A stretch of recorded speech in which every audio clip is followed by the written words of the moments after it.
Un départ inattendu de l'équipe du FC Barcelone vient d'être confirmé, ce qui a profondément attristé de nombreux culés, et vous découvrirez tout cela en détail dans cette vidéo, mais avant cela, il est important de revenir sur une nouvelle parue ces dernières heures concernant Barcelone pour cette nouvelle saison, qui a divisé de nombreux fans des culés. Je vais donc vous en parler, à la fin de la vidéo, je souhaite connaître votre avis dans les commentaires.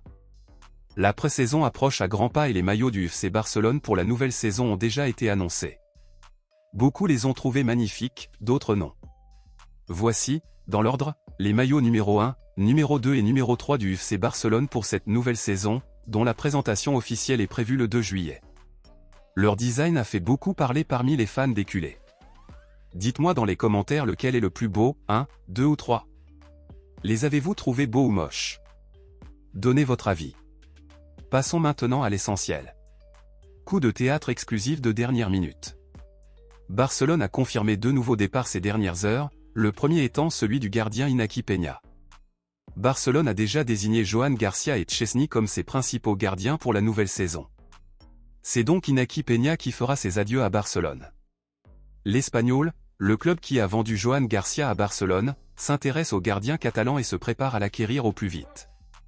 La direction blaugrana a déjà donné son accord. Outre Iñaki Peña, un autre joueur qui fera également ses adieux à Barcelone est notre milieu de terrain Pablo Torre. Malgré son excellent niveau, Pablo Torre a eu peu d'opportunités cette saison. Face à la forte concurrence à ce poste, la meilleure option pour lui sera de chercher une nouvelle équipe. Il a été confirmé aujourd'hui que Mallorca est le club le plus intéressé par le joueur, et Barcelone a l'intention de le vendre avec option de rachat. Le club catalan compte finaliser l'accord avant le 30 de ce mois. Beaucoup sont contre la vente de Pablo Torre et pensent que Barcelone devrait le prêter plutôt que de le vendre.